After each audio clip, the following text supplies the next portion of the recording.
Quelle émotion de me retrouver avec Iphotès. Bonjour et merci beaucoup. Je suis très reconnaissant d'avoir été invité, de venir partager de nombreuses années de travail avec vous qui, j'espère, vont donner de l'espoir à ce qui se passe dans le monde, parce que c'est vrai que vous avez le regard sur énormément de souffrances qui arrivent dans les lignes téléphoniques. Et je me disais, parce que ça fait 6 ans que je suis parvenu à Iphotès, et j'ai eu la chance, le privilège d'être répondant. Il y a 27 ans, j'ai été formé comme répondant. J'ai eu la chance de pouvoir diriger un centre d'écoute, donc je connais un petit peu le milieu dans lequel vous êtes, bien que j'imagine que ça a beaucoup évolué. Et notamment, quand j'ai quitté la direction de la main tendue en Suisse, à Lausanne, c'était le début des emails. Et quand je vois tout ce qui existe aujourd'hui au niveau du chat, de toute cette communication online, j'imagine les défis que c'est d'offrir le lien et la connexion avec les appelants. Je ne sais pas si vous les appelez toujours les appelants. Les gens qui écrivent. Et quand je suis devenu répondant, donc il y a de nombreuses années, une chose qui m'a frappé après la formation, c'est que je me suis dit, mais pourquoi est-ce que quand j'étais enfant, quand j'étais à l'école, on ne m'a pas appris à écouter? Je m'étais dit, mais ça aurait tellement changé ma vie. J'ai eu une enfance un peu difficile, avec de la solitude. Et j'ai réalisé à quel point, si j'avais pu apprendre à écouter, pas seulement bien sûr à écouter les autres, mais comme vous le savez tous, parce qu'il y a tous, je pense, cette formation de base que apprendre à écouter l'autre, c'est d'abord apprendre à s'écouter, et qu'on ne peut pas écouter les autres mieux qu'on ne sait s'écouter soi-même. Et qu'est-ce que ça aurait changé ma vie en tant qu'enfant si j'avais eu la chance d'apprendre à m'écouter, à écouter mes émotions, d'écouter mes besoins, d'apprendre à me connaître en fait. Et ce que je vais partager avec vous, c'est... alors il n'y aura pas de PowerPoint, il y aura deux petits films.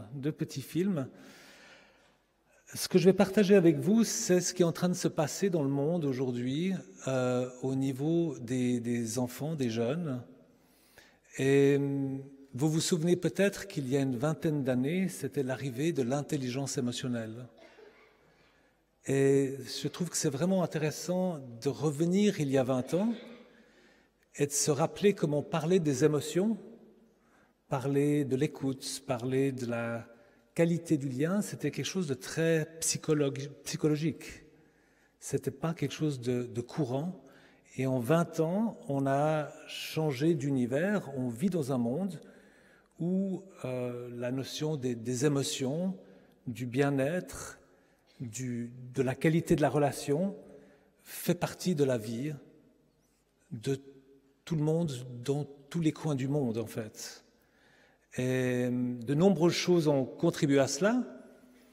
Il y a bien sûr l'intelligence émotionnelle, mais il y a la psychologie positive, il y a la notion de la résilience sur laquelle je reviendrai.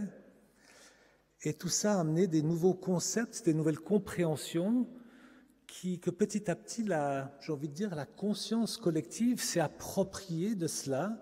Et ce n'est plus quelque chose qui est réservé au monde scientifique, ou au monde médical, ou au monde des psychologues, des psychothérapeutes. Et je trouve que c'est intéressant juste de voir le changement qu'il y a eu en 10 et 20 ans. Parce que ce qui va se passer dans les 10 prochaines années va être encore plus fort.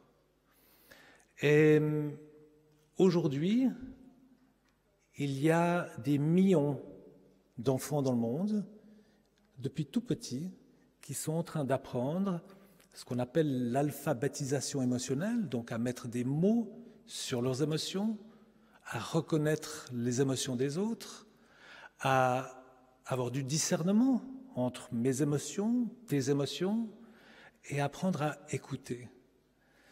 Et je pense que c'est le plus grand espoir pour l'avenir de l'humanité, d'avoir ces nouvelles générations qui ont cette conscience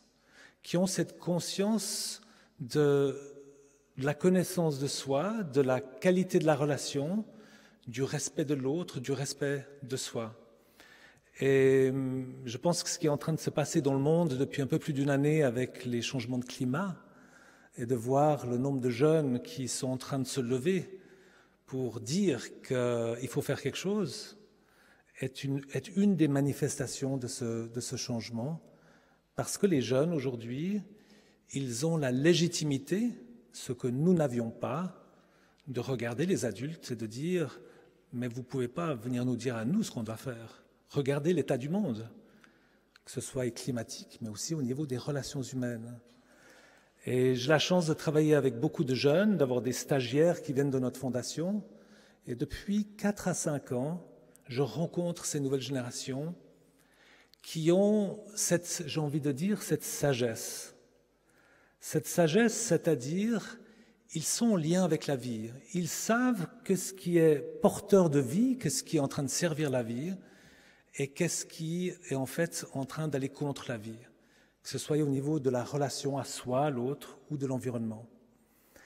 Alors je vais vous montrer maintenant quelques minutes d'un film dans lequel nous avons contribué, qui a été réalisé par une productrice allemande qui s'appelle Anja Krug-Metzinger, qui travaille notamment pour Arte, qui a gagné beaucoup de prix avec ses documentaires. Ce documentaire a gagné beaucoup de prix au niveau international. Et d'abord, je vais vous montrer juste les 5 premières minutes pour que vous puissiez vous mettre vraiment dans l'ambiance de ce que les enfants sont en train de vivre dans les écoles aujourd'hui. Donc, on est entouré de Marc et de Marco, parce qu'il y a aussi un Marco qui est à la vidéo. Donc, Marco, merci de mettre la première vidéo.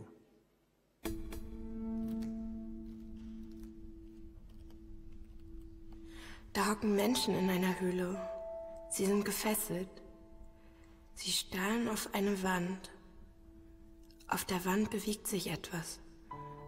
Es sind Schatten. Die Leute, die die Schatten sehen, denken, guck mal, da reitet einer auf einem Esel. Da geht ein Mann mit einem Sack auf dem Rücken. Da fliegt ein Vogel vorbei und dort, der Baum, seine Zweige bewegen sich im Wind. Aber die Schatten sind nur Schatten. Keine Menschen, keine Tiere, keine Bäume. Die Leute meinen, diese Schatten seien die Wirklichkeit. Sie haben keine Vorstellung davon, wie die Welt wirklich ist. Und sie können die Höhle nicht verlassen. UN-Meteorologen warnen vor weltweitem Wetterchaos. Wir sehen bemerkenswerte Veränderungen rund um den Planeten, welche an die Grenzen unseres Verständnisses des Klimasystems. US-Wissenschaftler vermuten, dass eine extreme Dürre zu den Unruhen beigetragen haben könnte. Die Regierung erwartet 200 Millionen Klimaflüchtlinge. Die Bundesregierung warnt vor katastrophalen Folgen der Erderwärmung. BKA-Chef warnt. Neue synthetische Drogen überschwemmen den Markt. Leichte Beschaffbarkeit und der schnelllebige Markt stellen Polizei, Labore und Suchtberatungsstellen vor große Herausforderungen. Einer vom Bundesgesundheitsministerium geförderten Untersuchung zufolge sind rund 560.000 Deutsche internetsüchtig. Wie wird die Welt morgen sein? Und übermorgen? Mache ich dann alles noch so, wie es meine Eltern getan haben? Gibt es da noch genug klares Wasser? Oder gibt es Krieg, weil das Wasser oder Essen fehlt? Und die Sonne, sehe ich sie noch oder verschwindet sie hinter schwarzem Rauch? Blühen die schönen Blumen im Garten? Gibt es den Garten noch? Grasen Tiere auf der Weide? Gibt es die Weide überhaupt noch? Und ich? Werde ich glücklich sein?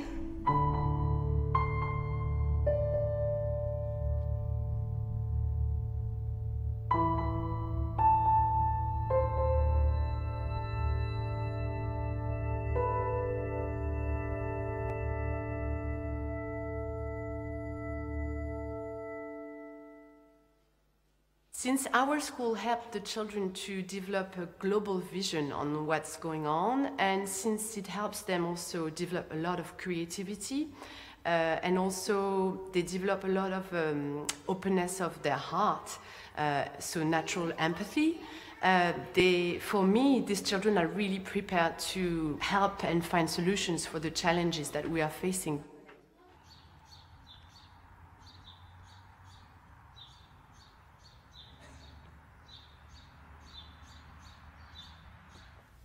Die jungen Menschen oder überhaupt durch die technologische Entwicklung sind wir eigentlich zugemüllt mit Information fast Tag und Nacht.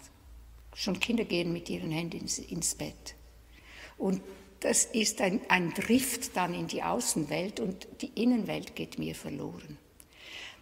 Und was das Interessante ist, auch jetzt in der Schweiz, ich habe zunehmend Anfragen von Lehrern, die sagen, sie möchten mal mit ihren Schulklassen zu mir ins Zentrum kommen und mal einfach das kennenlernen und anschmecken, was das bringt, wenn man einfach mal still ist.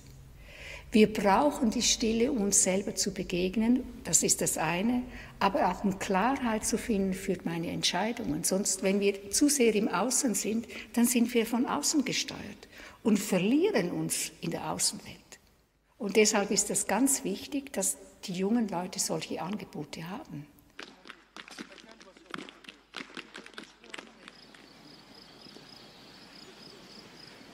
In our work with Education for Peace, we've been focusing on sports for the last 8 years. And the French Football Federation have actually been the first, to our knowledge, the first sports federation in the world to actually introduce self-awareness as a key component in their educational program. We've been involved in education for many years, and the question today is, what education do we want for the new generations?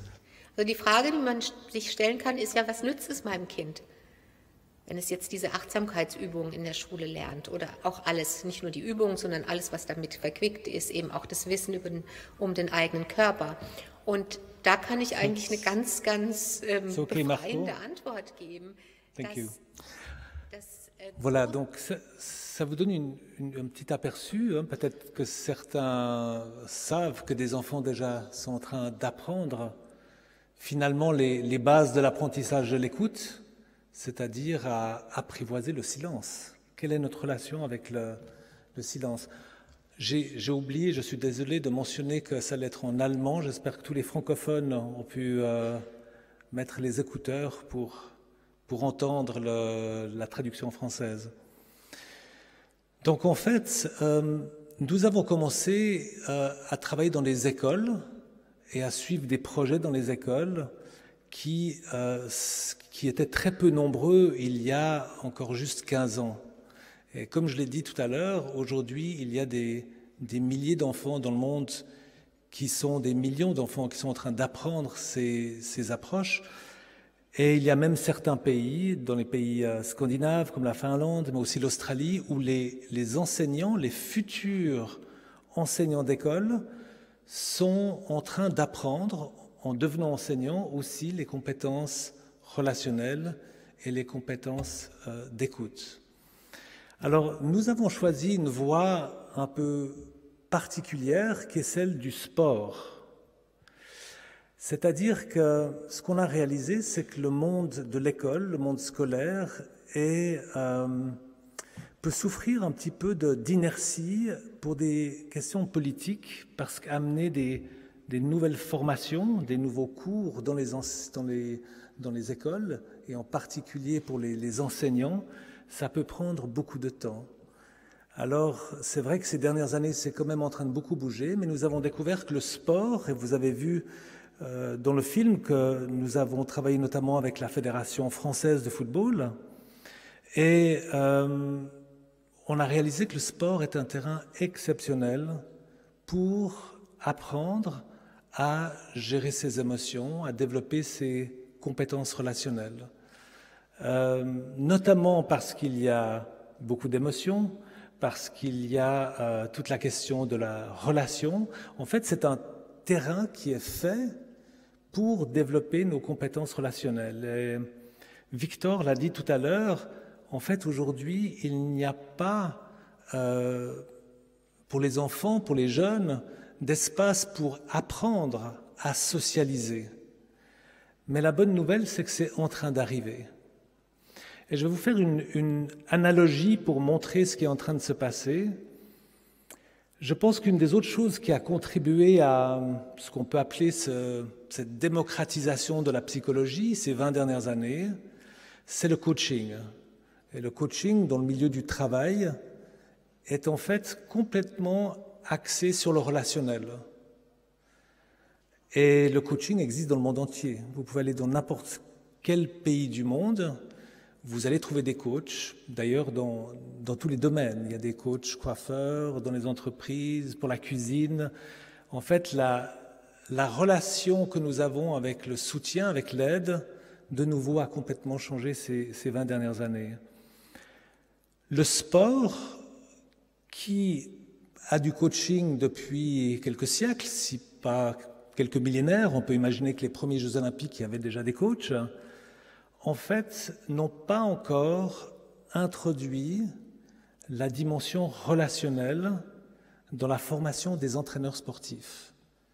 Les entraîneurs sportifs sont formés à la physique, aux techniques et aux tactiques. Le mental, pour ceux qui sont dans la performance, et notre approche, nous avons travaillé pendant 5 ans avec l'Union européenne de football. Et ceux qui étaient à Prato en 2007 se souviendront peut-être, c'était le premier congrès sur le thème de la santé émotionnelle. Il y avait une personne de l'UEFA qui venait parler du football et des émotions. En fait, nous avons travaillé 5 ans avec l'UEFA pour diminuer la violence dans le football. Et nous avons introduit un programme qui s'appelle « Maître de tes émotions ». Et vous avez vu le livre dans le film, les enfants qui avaient ce livre. Et c'est un livre qui permet à tous les entraîneurs qui n'ont jamais fait de développement personnel, ou tous les enfants qui n'ont jamais eu accès à ça, d'avoir la possibilité de devenir intéressés à ce sujet pour apprendre à se connaître et apprendre à développer son écoute. Ça nous a pris 10 ans, mais en 10 ans, nous avons réussi à inspirer 3 fédérations nationales, la française, mais aussi la suisse et la belge, à introduire la connaissance de soi, l'apprentissage du relationnel dans leur cursus pédagogique national. C'est-à-dire que c'est un objectif de développement de leur sport pour l'avenir, que les entraîneurs développent les compétences relationnelles. Et c'est des avancées très importantes parce que c'est des sujets comme le sujet de la solitude dont on est en train de parler ici, qui sont en train de se répandre et ça devient, j'ai envie de dire, courant de parler de cette dimension de la vie, de la dimension relationnelle, de l'écoute, de la qualité du lien. Et le sport, de nouveau, a un potentiel énorme parce que il y a plus d'entraîneurs sportifs dans le monde, tout confondu, donc même les parents qui sont bénévoles, que d'enseignants dans les écoles. Donc les enfants, en dehors de la famille, sont en contact énormément avec les entraîneurs sportifs. Et de nouveau, le sport est un terrain exceptionnel pour travailler sur cette dimension du savoir-être. Alors, nous sommes en train de travailler maintenant avec l'olympisme. En Suisse, il va y avoir en janvier les Jeux olympiques de la jeunesse. Et nous allons sortir dans un mois notre livre multisport. Donc maintenant, on commence à travailler avec le basketball, avec le volleyball, avec plein d'autres sports. Et il y a une volonté générale dans le milieu du sport pour que cette dimension éducative soit intégrée dans la formation des entraîneurs sportifs de demain. Et je pense que dans les 5 prochaines années, on va voir quelque chose, un grand changement. Et j'aimerais dire 2 mots sur la résilience. La résilience, en fait, qui est, j'imagine, je vais pas, en général, je l'explique toujours, mais j'imagine bien que vous êtes un public où il n'y a pas besoin d'expliquer ce qu'est la résilience. Cela dit, la résilience, son histoire avec les sciences humaines, parce qu'au départ, c'était en lien avec la science physique, les matériaux résilients, mais depuis, en fait, bientôt 40 ans, mais au niveau du grand public, ça fait 20 ans qu'on parle de la résilience au niveau humain, donc la capacité de rebondir. L'étude s'est faite au départ à partir de traumatismes. Donc, on a étudié des personnes qui ont été traumatisées et qui ont non seulement réussi à s'en sortir mentalement, émotionnellement, mais qui même sont complètement épanouis. Et je pense que c'est une dimension, bien qu'on en parle de plus en plus, qui va beaucoup se développer dans les années, parce qu'aujourd'hui, on est en train de parler d'éduquer à la résilience. Et certains d'entre vous ont rencontré, notamment à Prato, un des pionniers de la résilience, qui est Boris Cyrulnik, et lui-même disait, il y a une quinzaine d'années, on n'apprend pas la résilience. On l'a vécu ou on ne l'a pas vécu. Aujourd'hui, maintenant qu'il y a cette conscience collective sur la psychologie, sur la relation, sur l'écoute, on est en train de parler d'éducation à la résilience pour les enfants. Qu'est-ce que ça veut dire? Ça veut dire que, dans le fond, on est en train d'accepter, comme d'ailleurs ça a été dit par plusieurs, dont Victor, que notre vie, à chacun d'entre nous, elle fait partie aussi d'adversité. Elle fait aussi partie de moments difficiles, de moments où on perd le moral, et que dans le fond, la résilience pour les enfants, c'est reconnaître que ça existe, au lieu de se dire on essaye d'éviter tous les obstacles de la vie, de se dire ça existe, ça va venir. Par contre, c'est apprendre à traverser ces moments. Donc, apprendre que la frustration, ça fait partie de la vie, et comment est-ce que je peux l'accueillir, comment est-ce que je peux transformer cette frustration plutôt que d'essayer de l'éviter. Et juste pour vous donner une idée, dans le sport, les enfants, nous travaillons beaucoup avec les entraîneurs qui, eux, travaillent avec les enfants. Quand un enfant apprend que son adversaire sportif est quelqu'un à respecter, parce que c'est lui ou elle qui permet de se mesurer à soi, d'essayer d'être meilleur, et cette culture dans le sport de gagner à n'importe quel prix doit en fait sortir de la philosophie, parce que quand on arrive à respecter son adversaire dans le sport, on peut vraiment essayer de gagner avec toutes les vertus de la compétition. Et ce que nous observons, c'est que les enfants qui arrivent à respecter leur adversaire dans le sport vont en fait avoir une autre relation avec l'adversité de la vie. C'est-à-dire que quand ils vont rencontrer des difficultés avec leurs parents, leurs frères, leurs sœurs, l'école, ils vont commencer à apprendre à être plutôt dans de la réponse que de la réactivité. Donc c'est un chemin qui est assez extraordinaire pour apprendre à se connaître.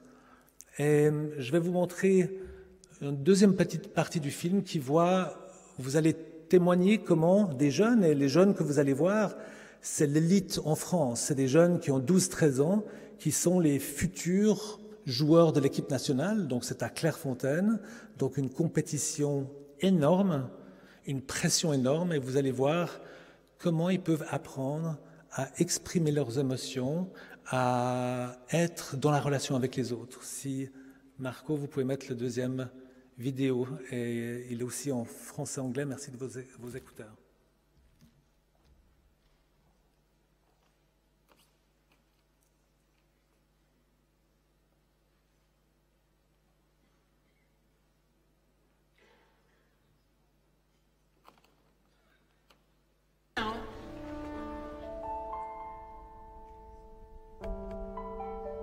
Warum müssen Schüler ruhig sein und die Lehrer die ganze Zeit reden? Warum wird belohnt, wer sich Jahreszahlen merken kann, nicht aber wer Streit schlichten kann oder Verantwortung übernimmt? Warum wird in der Schule so viel über Prozentrechnung gesprochen und nie über Gefühle wie Angst oder Traurigkeit? Wie sollen wir zusammenhalten, wenn die Schule ein einziger Wettkampf ist? Wie sollen wir stark werden, wenn keiner sich schwach zeigen darf?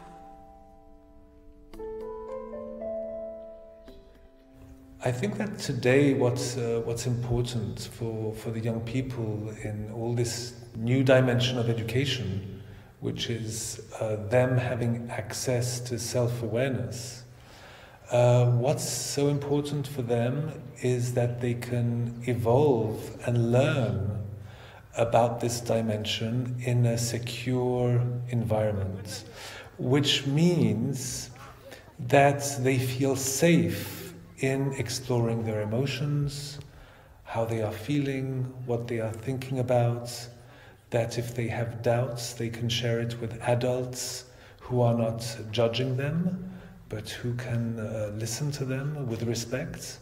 This is an example of a perfect situation to go and have a look inside. What's happening to me in terms of my emotions, in terms of my beliefs, in terms of how am I responding to this situation.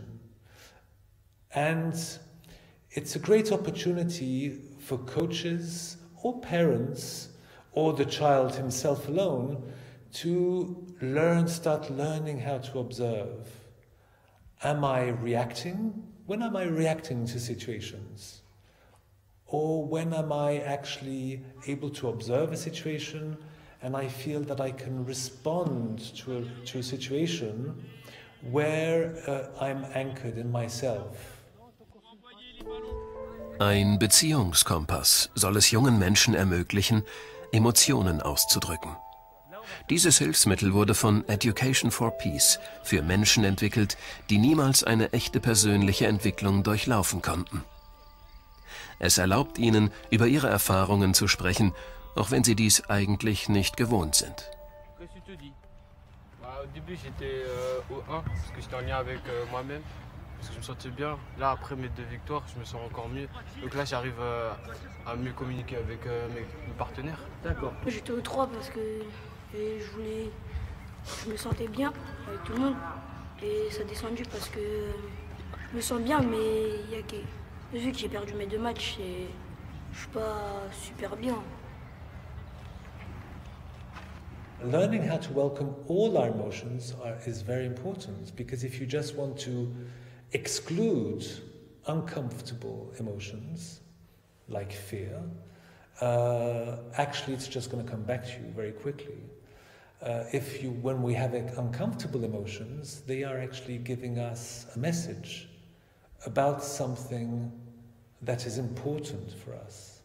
The difference between just being the victim of your emotions and when you suddenly can start to learn how to observe them.